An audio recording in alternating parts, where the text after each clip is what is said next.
Chers auditeurs, vous êtes à l'écoute des messages de la bonne nouvelle de Jésus transmis à travers les prédications de l'Église adventiste du 7e jour, Église africaine francophone de Bruxelles.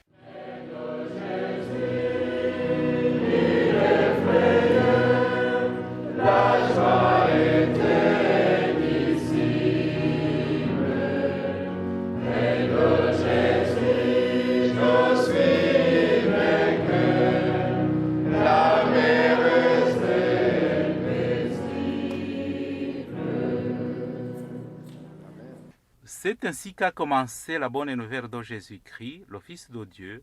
C'est là ce qui est écrit dans le livre du prophète Ésaïe. J'enverrai mon messager devant toi, il te préparera le chemin. On entend la voix de quelqu'un qui crie dans le désert. Préparez le chemin pour le Seigneur, faites-lui des sentiers droits. Marc chapitre 1, verset 1 à 3. Itangiro ry'ubutumwa bwiza bwa Yesu Kristo, umwana w'Imana.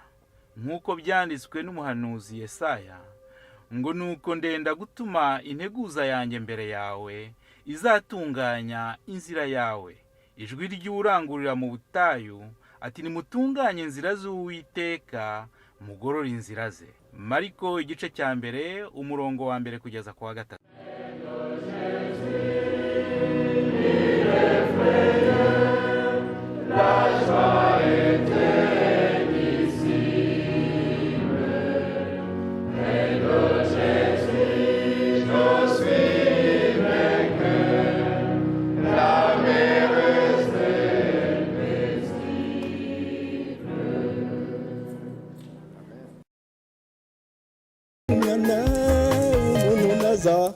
azasanga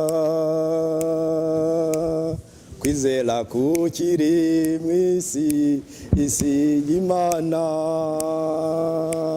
shuti hangana usenge cyane ba mu byaha muraho bwoko bw'Imana. Bonjour au peuple de Dieu. Witeka ahimbazwe mu iki gitondo kuba twese yatubashije kuza imbere y'ubwiza bwayo. Et l'Éternel soit loué pour tout ce qu'il a fait pour venir à l'assemblée devant sa face. Na mahirwe atagira uko angana kuko hari ababishatse ntibabishobora. C'est une grande opportunité exceptionnelle. Il y a ceux qui ont bien voulu venir mais qui ne l'ont pas pu. Sinzi ngiye bakunda kundya iminota iyo bampaye kwigisha. Parfois on peine 10 minutes lorsque je dois prêcher. Ariko ndumva nyuma ya saa sita turacyafite urusengero byibura nanjye ndakoresha nk'iminota nka 30 buri.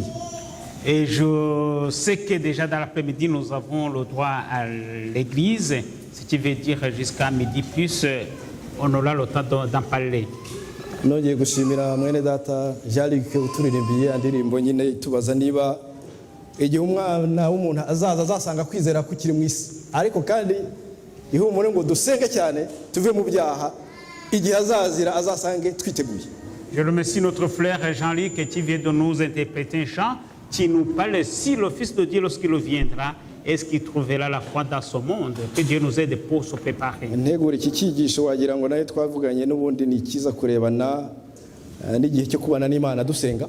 En préparant cette méditation, on dirait qu'on s'est déjà contacté parce qu'on doit être avec le Seigneur en priant. Mais muri iki cyumweru hari ikintu ryari tangazo sinashatse kuri habari abavuza amatangazo bataza kuritanga uko nge naryifuzaga. Mais cette semaine, il y avait un communiqué à vous communiquer, mais je n'ai pas pu le passer aux gens qui ont les chroniqueurs parce que j'avais voulu le donner moi-même. Ndabona harimo ababyeyi bafite abana bari muri jiya. Je vois il y a parmi vous les parents qui ont des enfants qui font partie de la jeunesse adventiste. Kuwa kabiri wa leta ku itariki 27 twagize boga abakuru b'itorero bashinzwe urubyiruko n'abapasiteri b'amatorero iri ryacu rya Botanique Bruxelles Centre na Uriwe twagize inama. Mardi passé, on s'est réunis en tant que les représentants des églises, 3 églises, Oliwe, Bruxelles Centre et Oliwe. Iki kintu cyabaye byikubagaho kubera ko twe twashyizwe mu majwi mbibabwiye kuko ni ibintu nshaka ko twongera kwibukiranyaho cyane hano botanique. Ça a été dit à propos de notre église de botanique à ce moment-là. Uko bari abana bacu tubohereza que nous avons nos enfants. Tuba tubohereje nk'ahantu bajya kurerwa gusa muri babysitting. Parfois nous envoyons nos enfants dans la GIA comme si on les envoie dans un endroit de babysitting. Noneho ugasanga hari ibintu bagenda batubaza bati mutange cotisation za assurance ubwishingizi bw'abana cyangwa se bakadutumira muri za super spaghetti ngo ari kugira ngo mu by'ukuri ababyeyi duhure n'abo bantu bayobora urubyiruko kuko nabo bahura n'ibibazo twe tutamenya hano tugatera agati muri ryinyo ntihagire ukandagirayo. Parfois nous sommes invités aux soirées spaghetti ou bien dans d'autres activités. Et surtout notre église, lorsque nous sommes invités, on ne se présente pas. C'est pour cela que la direction de la GIA était découragée. Même menacé de démissionner. À risque de démissionner. Pendant qu'on a passé 3 heures ensemble. Haboneka igisubizo ariko baduha umukoro bati nous avons pris le temps de prier et en tant que des enfants de Dieu et ils nous ont donné alors un devoir à faire ko nyaboneka murabona itangira ry'amashuri rigiye gutangira kuwa mbere parce que vous voyez que le début des cours ça va commencer ce lundi. Ubwo n'imirimo y'urubyiruko nayo niho izatangira ariko batubwira bati noneho ubwo mutwemere ko muzadutera inkunga turabategereje kandi dushaka ko mubishyira mu bikorwa. Et le comité de la GIA alors il a dit accepter parce qu'il faisait confiance à ce qu'il aura le soutien de votre part. Harabatekereza ko bari abana bacu twoherezayo baba bagiye kwikinira no kwisiga ibyondo gusa ariko ntabwo ari byo. Il y a ceux qui pensent que nos enfants lorsqu'ils vont dans les activités de la GIA c'est pour se saler avec la boue mais c'est pas vrai. Twe twagize amahirwe aho twagiye twiga gena mu bigo by'abihaye Imana tukiri n'abatoya muri za mu mashuri abanza n'ayisumbuye habagamo za programme aho twiga iyobokamana. Nous avons eu la chance lorsque nous étions dans des écoles primaires. Là où nous avons étudié dans les écoles religieuses, on faisait un cours de religion. None rero hano ho mwumvise ko icyo kintu banagikuyeho ahubwo bagiye bajya kwigisha abana hari ibindi bintu bidahamanye na Bibiliya. Mais vous savez bien sûr que ici on a tout changé, ils ont remplacé ce programme de religion par d'autres choses qui n'ont rien à voir avec la parole de Dieu, la Bible. Ubwo rero nagira ngo buri mubyeyi wese wumva afite umwana muri GIA ndetse n'abatabafite mugomba kugumya mukadutera inkunga ibira mirimo yose tukajya tuyitabira n'abari abayobozi n'abana nabo bakeneye kurerwa tukabegera kugira ngo nabo tubatera inkunga ndetse banatubwira bati nundi waba afite ikindi kintu cy'inkunga yadutera rwose agomba kuza tugafatanya tukareba ukuntu urubyiruko rwacu twarurera bya gikristo. C'est pourquoi nous, les parents qui ont des enfants dans la jeunesse adventiste, et même ceux qui n'en ont pas, que vous puissiez tous vous donner pour qu'on puisse soutenir le programme de la GIA. J'aimerais avoir les gens qui aimeraient bien se soutenir dans ce sens-là. nanjye narabyiyemeje yewe nzajya hari mbashyiramo n'ikiziriko hari ikindi kintu bambwiye bati abana kuki mubabuza kuza mu ngando nanjye mu bantu bababuzaga nge narireze ndavuga nti numvaga ko ari ukujya kwikinira babahaye n'abantu batari bubashe kubakurikira baravuga bati ibyo ntabwo ari byo wenda namwe mujye muza niba mufite impungenge mubaherekeze namwe mugire icyo mutumarira. On s'est examiné. Twese rero twemeje ko tugiye kubajya inyuma tukazabafasha ndetse n'abana bacu bakabikunda. On s'est examiné jusqu'à ce qu'on a dit constater que même parfois on empêchait les enfants d'aller dans des camps. Alors comme on les a soutenus, et moi aussi je me suis pointé le doigt pour que je puisse aussi les soutenir. Alors on va aller derrière ces jeunes qui encadrent nos enfants pour qu'on puisse les aider, les soutenir. Iryo ryari itangazo noneho reka tugaruke ku biryo Uwiteka yashatse ko dusangira muri iki gitondo. Ça, c'est un communiqué. Maintenant, on va retourner dans la parole de Dieu Nise que le Seigneur gufata voulait igihe qu'on cyo kubana partage. n'Imana ari cyo bita gusenga. A-t-il pris le temps d'être avec le Seigneur? C'est le temps qu'on appelle la prière.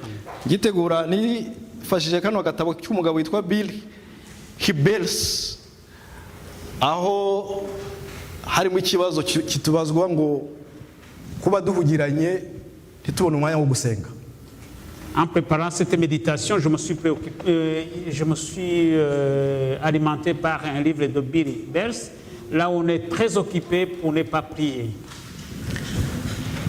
Ubundi mu mibereho ya buri wese aba avuga ati mparanira yuko nta muntu nzagira icyo ngeneraho.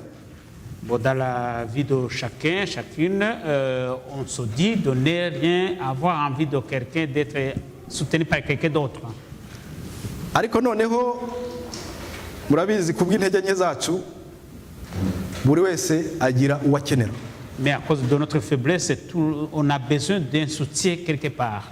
Ubwo bihita binyuranya n'ibyo umuntu yari yarishyize mu mutwe avuga ati ngewe ndumva nzaba umuntu wifashije autonome quoi. Ce qui veut dire que c'est différent de ce qu'on pensait qu'on pourrait être autonome. Iyo icyo kibazo kije umuntu wese abanza kunyuraho n'umuntu yisangaho wa hafi umubyeyi we. Lorsqu'on a un problème, on s'adresse à quelqu'un à qui on fait confiance, surtout un parent. Cyane twakwita papa. Surtout un papa. Akamufasha mu bibazo binyuranye, mbega akamuha inama ndetse byaba n'uburyo bwo kubikorwa akabikora, cyangwa se ibyo nakwita umuganda. Pour qu'il puisse s'adresser à quelqu'un, papa, pour qu'il puisse l'aider et lui donner un soutien. Icyo nakita ko n'umuganda w'ibikorwa bigaragara. Ce qu'on appellerait un acte probable et visible. Noneho kuba umwuka wera yihishuriye hari undi mubyeyi twita papa ari nawe waremye ibintu byose. Ceux qui ont reçu le salut, il y a un autre papa, et c'est lui qui a créé toutes les choses. Ubwo rero uwo mubyeyi akaba n'umuremyi wacu watanga n'ibirenze ibyo undi mwana w'umuntu wese yaguha. Notre Père Céleste, il donne au-delà de tout ce qu'on peut recevoir de quelqu'un d'autre, d'un être humain. Kuko we adusezeranya n'ubugingo buhoraho. Parce qu'il nous réserve, il nous promet la vie éternelle. Uwo rero niwe dusabwa kugirana umushyikirano nawe mu buryo bwimbitse kandi butagajuka. Ça lui, alors nous devons avoir un bon entretien et un bon contact de façon étroite. Tukibuka ko nyine abo twagize inshuti cyangwa se bo batwegereye ba hafi ibyo baduha birashira. En se rappelant justement que ce qu'on peut obtenir de quelqu'un d'autre sont des choses qui se terminent, passagères. Uwo muntu rero usumba byose w'umuremyi kugira ngo tubane nawe adusaba ko tugomba kugira imibereho isenga. Alors l'Éternel nous demande d'avoir une vie de prière. Mu madini yandi adukikije twe abadivantiste bakunze kudushyiraho umugayo ko tutagira ibihe byo gusenga kandi nibyo. Dans d'autres églises environnantes à la nôtre, ils nous reprochent que nous n'avons pas les moments de prière. Et c'est vrai. Hari umuvandimwe mfite usengera mu Pentecote, hari porogaramu yabo bajya bagira ahari rimwe mu gihembwe cyo kwiyiriza gatatu umunsi nijoro batanywa batarya. Un frère à moi m'a révélé que dans leur programme de prière, ils s'abstiennent pendant une semaine, 3 jours sans manger, sans boire. Iyo bari mu ibyo bihe ataye wanjye kuko atuye kure we n'umudamu we tukabona rwose baho ariko ukabona bakomeye n'amazi ntibayanywa. Lorsqu'ils sont dans les moments de prière comme ça, ils rentrent chez moi et j'ai remarqué qu'ils ne prennent même pas de l'eau à boire. Noneho nyine umufasha wanjye tukavuga tuti kose ko n'umunsi umwe iyo twafashe kwiyiriza ko bigera nimugoroba umuntu yarembye biti. Moi et mon épouse, lorsque on remarque cela, on se demande, moi lorsqu'on a jeûné pour un jour, on se dit c'est trop, mais pour eux alors. nabo rero bakatubwira bati ubwo muzabaho murya muhekenya, noneho bakabaza n'abana bati hano murya kangahe mu munsi. Alors ils demandent à nous, est-ce que vous resterez toujours comme des gens qui mangent, c'est tout. Et ils demandent aux enfants combien de fois vous mangez même ici à la maison. Bakarya inshuro nkenye bati mu gitondo turya cereal, saa sita tukarya umugati twapfunyitse, nimugoroba umuntu ahageze afata akantu gatoya tukaza no kurya ibiryo noneho dusangiye kane kose. Et les enfants répondent que le matin on prend un petit déjeuner de céréales, lorsqu'on revient de l'école on prend à manger et le soir on mange encore. Noneho bo bakababaza bati bo iyo bahaje koko tugira nakanya tugasenga, ariko noneho bo baranababaza burya abana n'abanyakuri bati none se iby'umwuka mwe mubirya muti. Lorsqu'ils sont chez moi, alors on prend le moment, on prie ensemble, mais ils trouvent l'occasion de parler avec les enfants qui sont sincères et ils demandent aux enfants comment vous vivez aussi de la prière. Ubwo nkuko nababwiye kuba duhugiranye tutabona umwanya wo gusenga iki kiza mu gisubizo.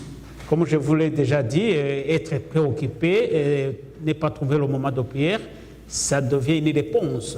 Ubwo ababyeyi tuba twakubisa kame twagiye kare, abana nabo bakagenda ukwabo, ubwo icyo gihe cyo gusenga mu gitondo cyo ntacyo, kare butaha ijoro wenda abana aryamye, ubwo uwo mwanya ni inshuro nke uboneka.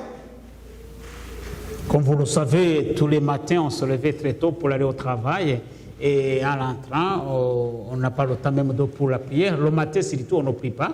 Et le soir aussi on entre pour dormir. Ariko rero iyo mibereho abantu b'Imana bayita ko dusa n'abapfuye mu by'umwuka. Mais cette vie alors ce qu'on appelle la mort spirituelle. Yewe hari n'umuntu w'umuyisilamu nubwo wenda ibyabo tutabyemera cyane, no mushefu wanjye. J'ai un chef musulman, même si je ne crois pas à l'islam. Mw'iyi minsi mu kwezi kwa munani urabona dukora mu mazu, abantu benshi baba baragiye muri vacances, ariko hari ibintu tugomba gukora noneho tugakorana twese turi kumwe. Dans ce mois d'août, parce que beaucoup de gens sont en vacances, et parfois on travaille ensemble. Noneho niwe wanyibwiriye ati bo babona uko mbaho uko nsenga n'ibyo byose, arambwira ati kuko hari ubwo mwabo bagenzi banjye harimo abaza bakaba bafite agatapi akajya hara muri mu nguni agasenga ku buryo bigaragara, ariko ibyo muzi ko hano ku kazi bitemewe. C'est lui qui m'a révélé la façon de leur prière, parce que même au travail, parfois ils prennent leur natte, ils se mettent à côté pour la prière, parce que souvenez-vous que c'est interdit de faire les prières au lieu de travail. We yaguze akantu kaba nka cya kabiri kino Bibiliya, harimo akantu kagahema agafunga nyine na yamura yinyabya nk'ugiye kuri toilette cyangwa iki, naho bingwa abagiye gusenga. Il y a une natte un peu de taille comme moitié de ma Bible et il se met quelque part à part, et lorsqu'il va là-bas on ne sait pas ce qu'il va faire, mais pourtant il allait pour la prière. Yarabimbwiye numva rwose nanjye birambabaje, ndavuga nti koko ibi ngibi bimwe tujya dupinga kagatanu kabo. Noneho hari ikindi kintu yanambwiye ati iyo mubona hari igihe tuganira nkagira gute ati buri munsi mfata isaha imwe yo kugira umuntu ngirira neza. Il m'a révélé, ça m'a intrigué, et puis je me suis demandé, et il m'a dit aussi que dans ses prières, chaque fois il a au moins une personne à qui il fait du bien. Ati uwo nafasha, ati hari igihe namwe mbahamagara nkabaza we Radisilas ufite ikibazo cyitwa gufasha ikindi biki byose, kandi koko arabikora, ariko we sinari nzi ko abari mu myizerere yavuga ati ngira ikintu cyiza umwe isaha imwe mu munsi nkorera Imana, kuko muzi ko bo kwizera kwabo akenshi babishingira ku mirimo myiza. Et il dit, parfois il dit qu'il doit faire quelque chose pour quelqu'un, et alors c'est ainsi que même moi aussi je l'ai remarqué.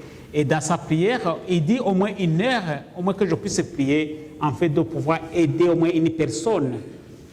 Ubwo rero nagira ngo icyo kintu turebe rwose ukuntu tutaheranwa n'ibyo byose bituzengurutse ngo twibagirwe kurya ibiryo bidashira. Nous devons nous examiner alors pour ne pas être très occupés, pour ne pas prier, pour ne pas manquer de quoi se nourrir spirituellement. Muri uwo mubano wacu rero tugomba kubana n'Imana, tugomba kubamo dushima. Dans cette vie d'être dans la vie avec notre Dieu, nous devons être reconnaissants. Mu gushima ibyo Imana yadukoreye, reconnaître ce que Dieu a fait de bon pour vous. Kuko hari igihe ushobora kuvuga uti Imana se yankoreye iki. Parfois on peut dire qu'est-ce que Dieu a fait pour moi. Ese iyo wavutse ukaba wigenza utagenda mu ntebe y'ikimuga ugira ngo ibyo si byo gushimira?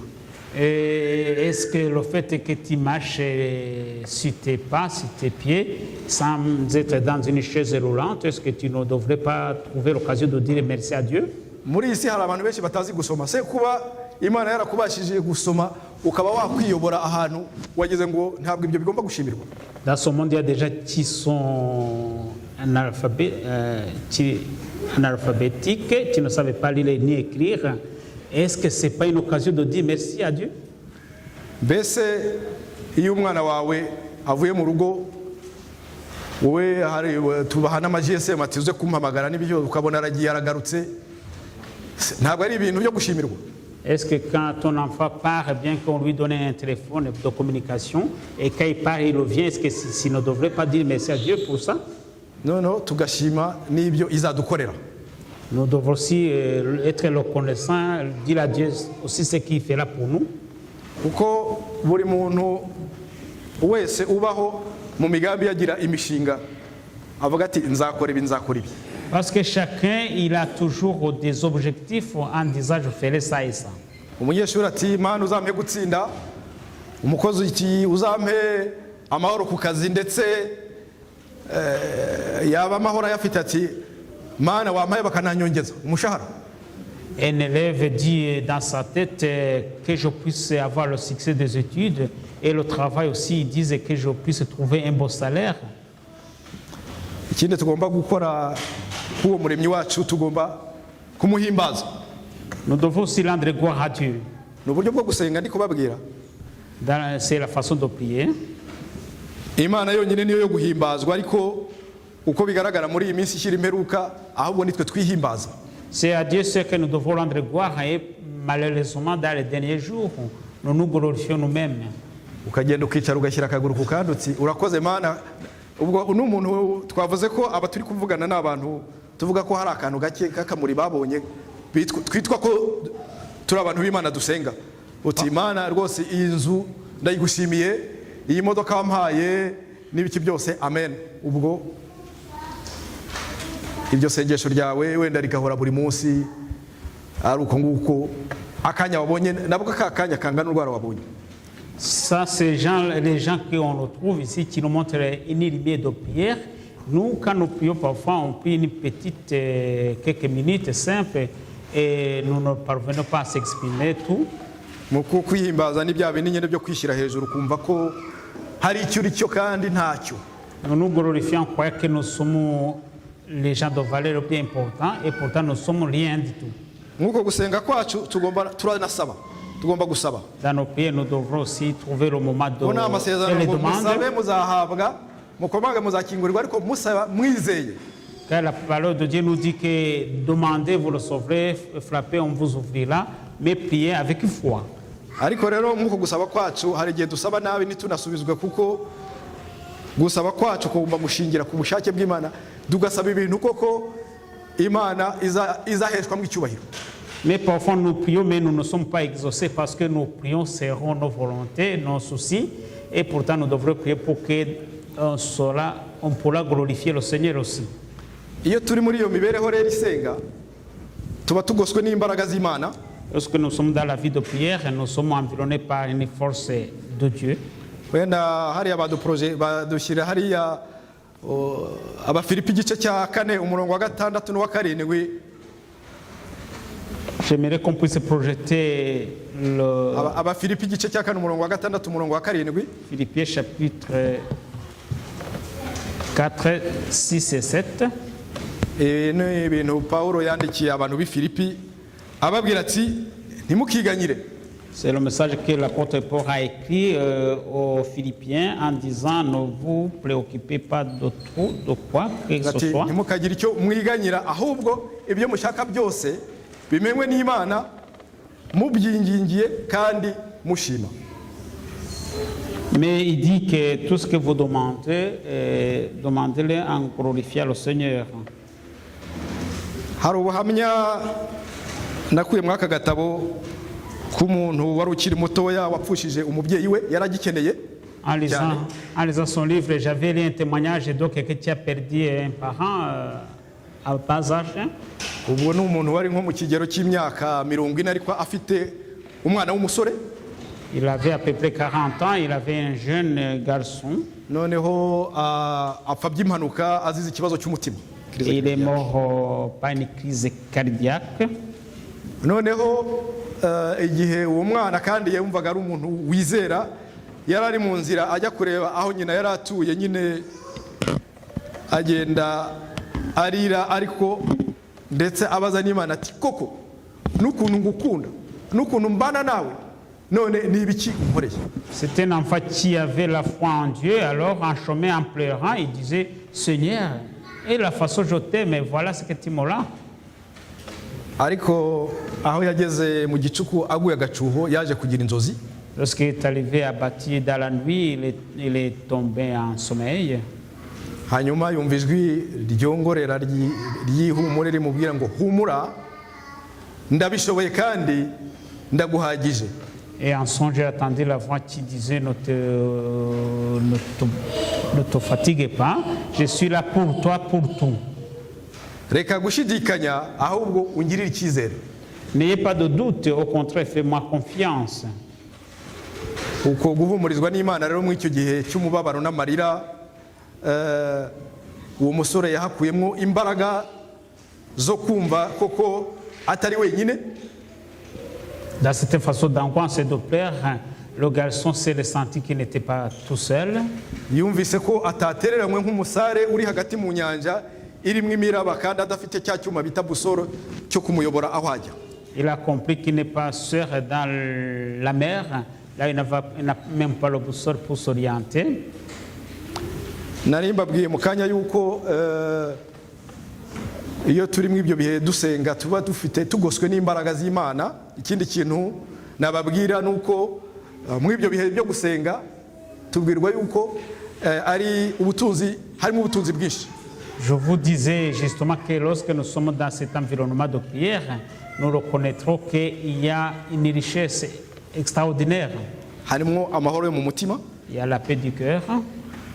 Hakabamo kumva rwose unezerewe nubwo uri mu bibazo byinshi ariko amahoro mu mutima n'ibyo bihe ni uwo data wa twese uyatanga kuko nkuko nababwiye nta wundi muntu ushoboye kuyatanga utuye hano kuri isi.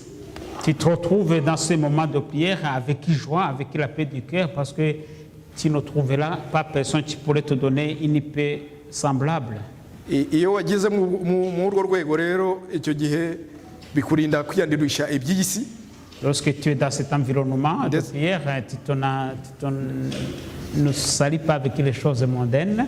Bikaturinda nyine n'ibihendo byayo kuba wakwiba ugambanira abandi ushaka indamu. Cela t'évite de faire aucune envie, aucune tricherie qui soit. Noneho ikindi cya gatatu nababwira cyo tuba turimo mu ibyo bihe byo gusenga nababwira yuko icyo gihe niwo muyoboro wonyine ushoboka Imana ishobora kugaragarizamo imbaraga zayo. C'est dans ce canal-là que Dieu il se manifeste et manifeste sa puissance, sa force. Muri ayo masengesho y'Imana atangamo imbaraga zizana amahoro. Dans ces moments, tu trouves la force qui amène à la paix. Muri ibi bihe bishyira imperuka abantu benshi bahakana Imana ariko bikageraho bakanasenga kuko bazi neza yuko Imana isubiza. Hari indirimbo nkunda ya Jean-Luc Imana irasubiza.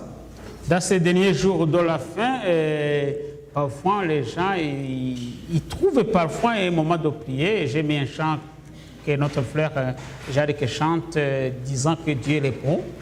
nubwo bimeze gutyo nyine abantu barasenga nyine yaba bya nyirarureshwa cyangwa se ariko noneho kuko bazi ko Imana itanga imbaraga n'imigisha ariko ikabitanga ihereye ku bayisenga. Même dans les prières, parfois compris sans faire beaucoup d'attention, mais on reconnaît quand même que Dieu donne des bénédictions et surtout à partir pour les gens qui croient en lui, qui prient en lui. Nkuko gusenga zimwe mu mbaraga z'Imana tubibona ko zishobora guhindura byinshi. Nous remarquons dans les prières que la force de Dieu peut changer beaucoup de choses.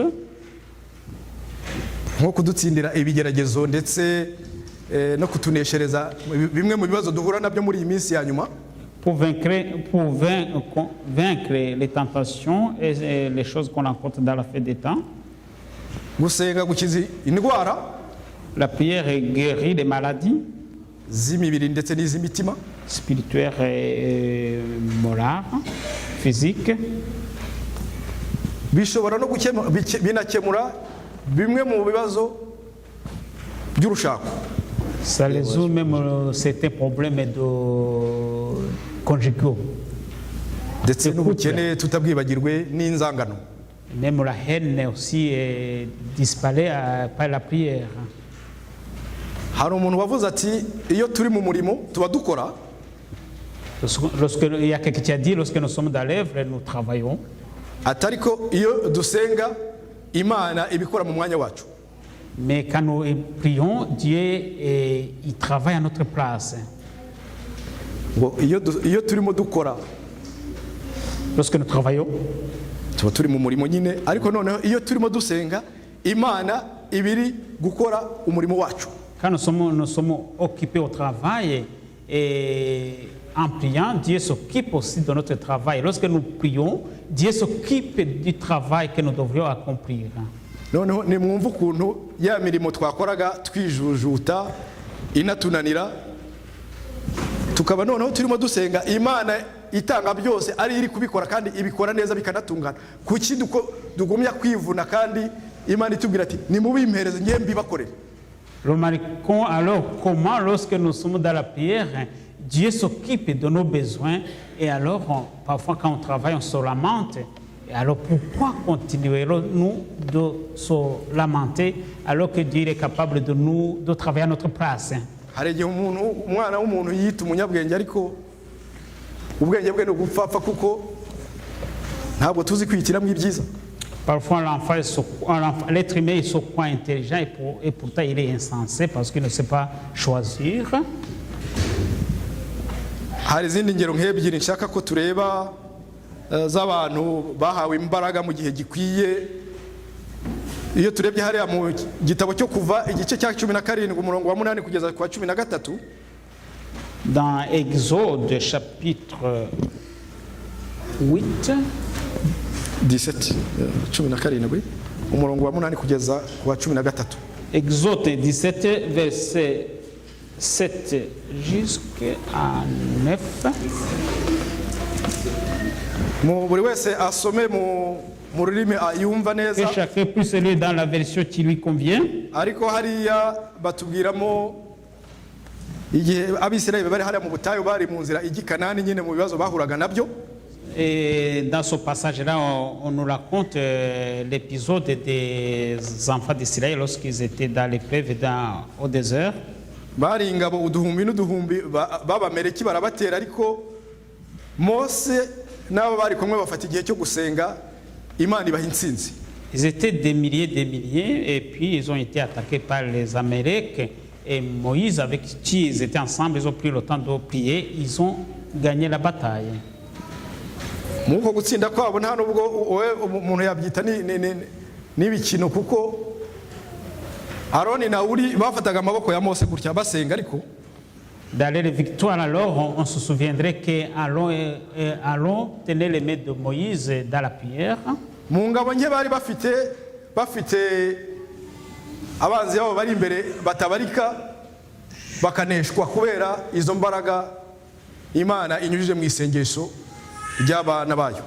Avec moi des armes avec qui ils étaient ensemble, grâce à la prière, d'être soutenus dans la prière, ils ont vaincu les adversaires grâce à la prière.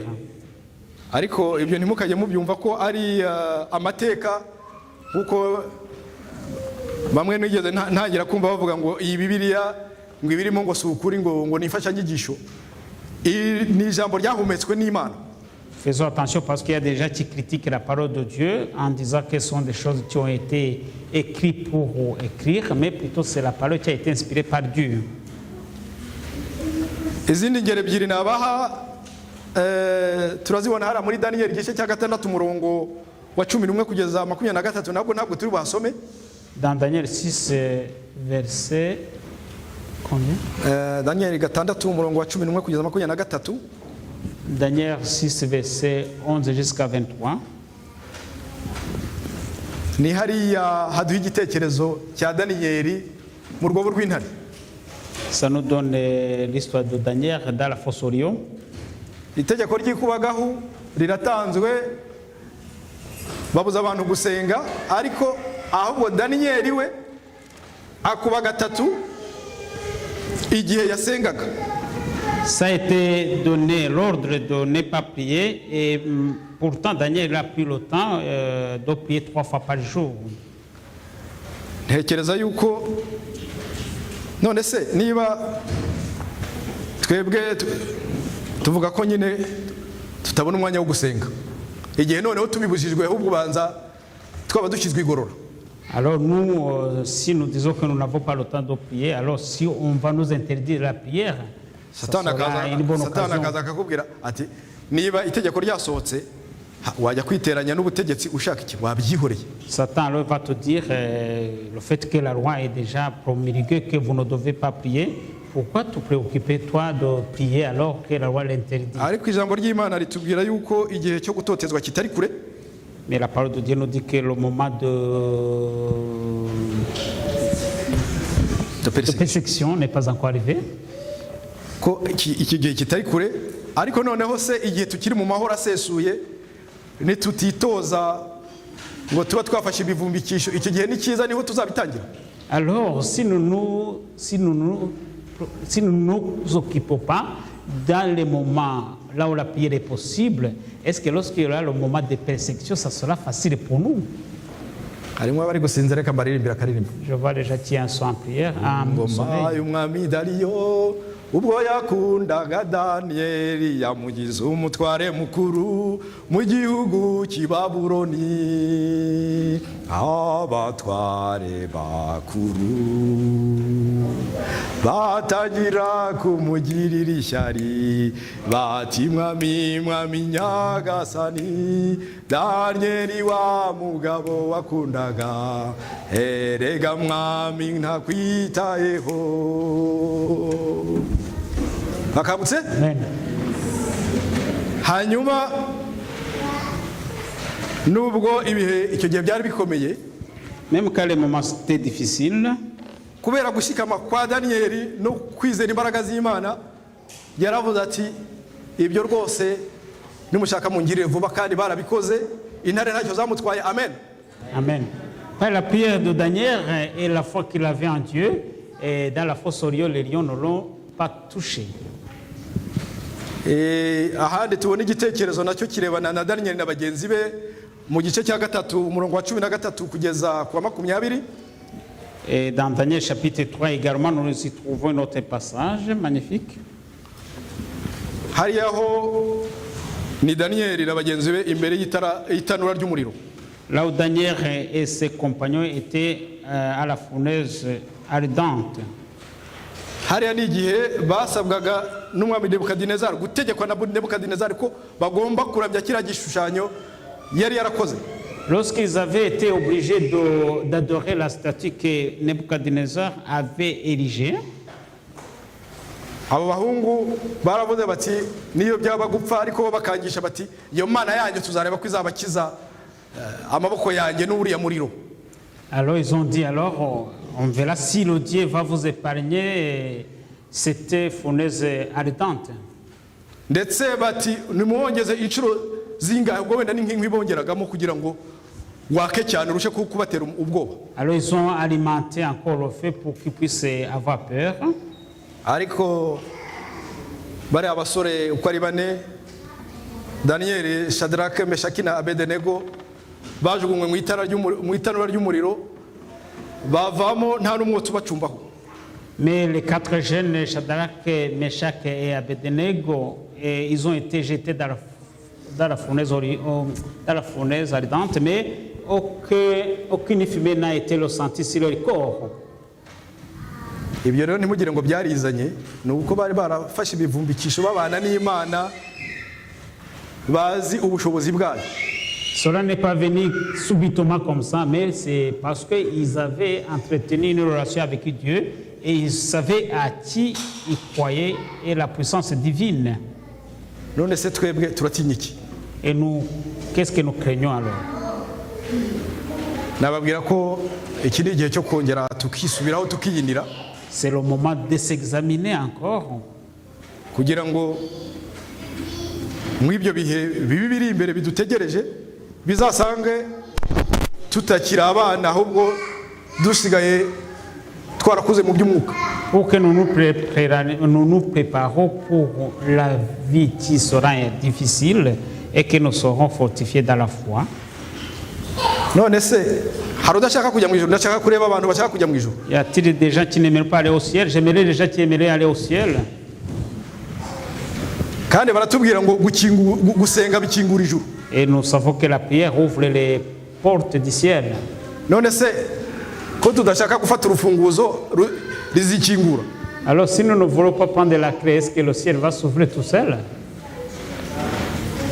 Twongere nyabuneka turebe uyu mwanditsi wavuze ati kuba ndahugiranye simbashe gusenga, bitubera isomo kugira ngo buri wese yongere arebe mu bugingo bwe niba urwo rufunguzo rw'ahantu aharanira kuzagera yarugeraho akarukozaho intoki. Que nous puissions encore penser à cet écrivain qui avait déjà écrit que très occupé pour ne pas prier, et que nous puissions trouver une clé qui va nous aider à ouvrir la porte du ciel. Izi nzitwazo rero ntabwo Uwiteka azazitwibukira, ndetse hari igihe nk'ubu ngubu ushobora no kujya n'ahantu kandi no mu bakristo rwose uvuga uti ni umuntu wumva ushobora no kuba yasenga nk'ubwo ukamubwira uti senga, ati no, ati ntabwo nzi gusenga.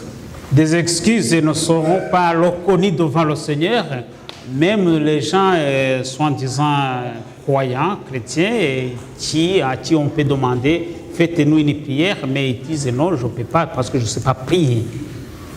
Rwose ubwo n'umwana utangiye kugira imyaka 3 twagombye kujya tuba yiga kuvuga, yiga no gusenga.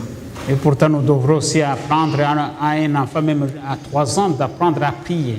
Uretse ko biragoye kuko niba twe ababyeyi se tudasenga twatanga icyo tudafite. Mais c'est difficile. Si nous les parents, si nous ne prions pas, est-ce que prions-nous encourager nos enfants alors que nous n'avons pas la prière en nous? Bon. Naye nifuza ubundi ko iki kibwirizwa cyawe wenda interactive tukajya tunaganira kuko hari ibibazo umuntu yibaza, none se murumva twaba turushwa n'iki niba tubwirwa tuti dore urufunguzo ruzabakingurira ijuru, tukanga kurufata twebwe ahubwo aho kugira ngo ujye hafi y'umuryango ukagenda ujya kure yawo kandi uvuga uti ndaharanira kuzajya mu ijuru. J'aurais bien aimé que ce moment de méditation soit un moment d'échange interactif, afin qu'on puisse encore se dire et comprendre comment pouvons-nous mener une vie qui amène au ciel. Ibyo rero kugira ngo tuzabishobore nta kindi cyera kirabura uretse yuko tugomba gutumira Imana mu bugingo bwacu.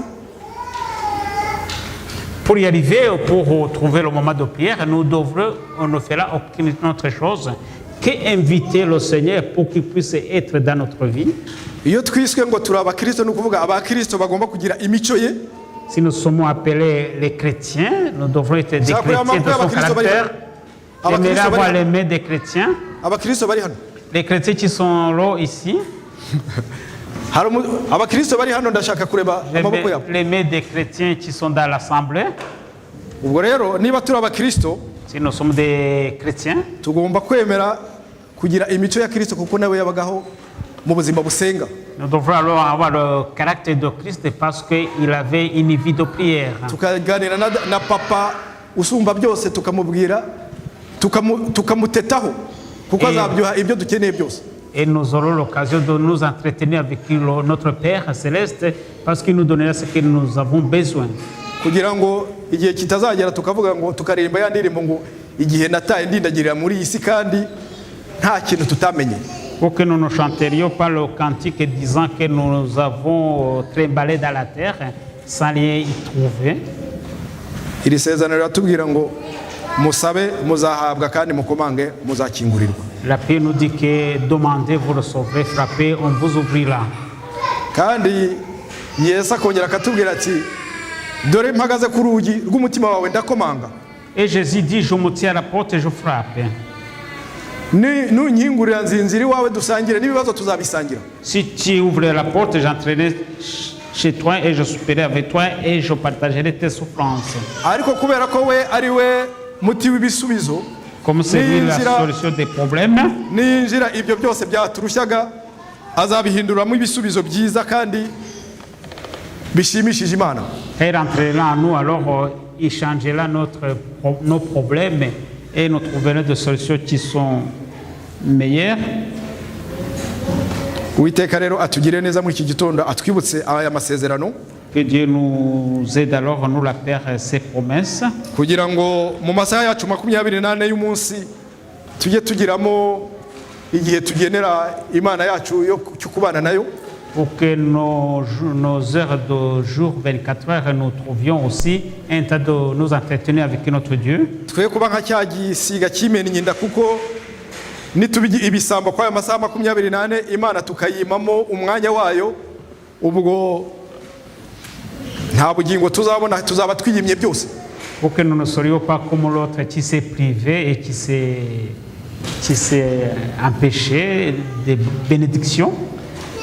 Ibintu by'Imana birakomeye kandi biranoroshye cyane, bisaba yuko tugira ubushake kandi tukavuga tuti mwami turi hano ndemeye inzira mu bugingo bwanjye unkoreshe kandi nditeguye.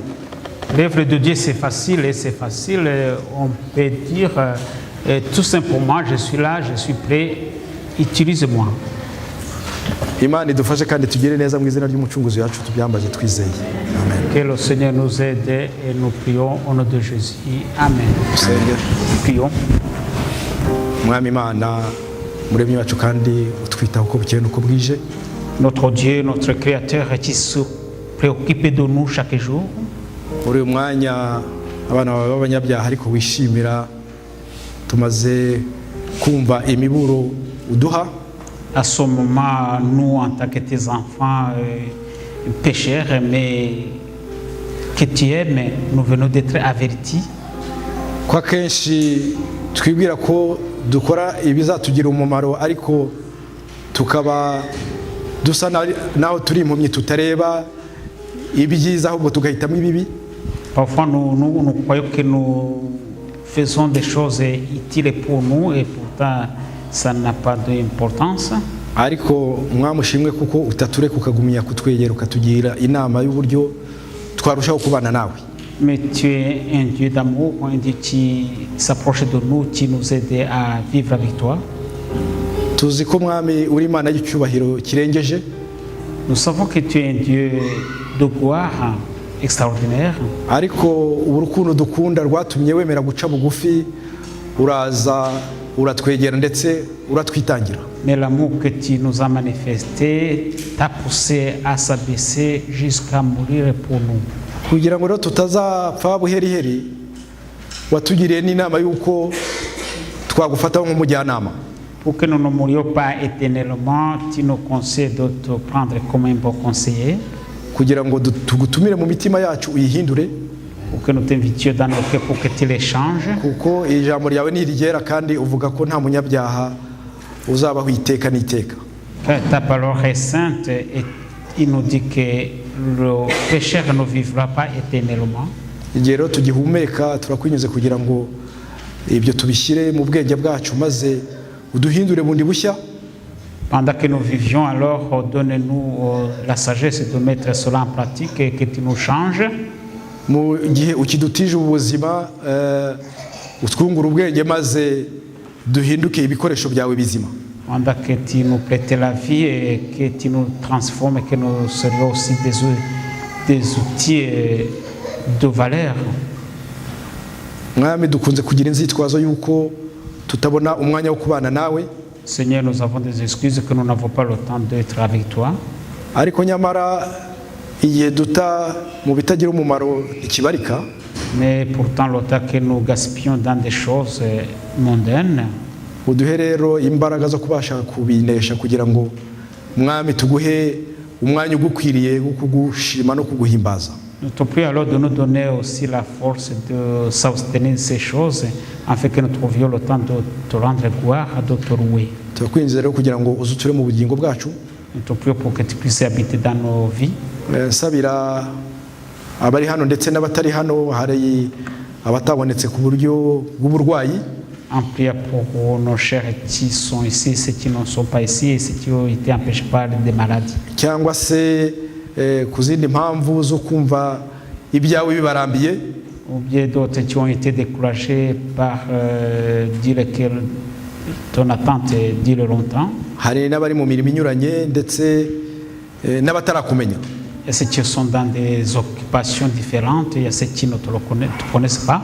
Abo rero nabo kuri uyu munsi wawe wera turakwinjiza kugira ngo ntubibagirwe kuko uri umwami wuje urukundo, nabo basange buri wese umukoreho umwe kugira ngo twese twitegurire hamwe kuzagusanganira. Nous te prions alors de penser à ces gens-là, de s'occuper à eux, parce que tu es un Dieu d'amour, pour qu'on se prépare à ton retour. Turakwiragije kugira ngo byose biba mu bugingo bwacu bibyo kuguhesha kunozo mu izina ry'umucunguzi wacu Yesu. Amen. Nous te prions alors pour que tout cela soit pour te rendre gloire au nom de Jésus. Amen. Amen.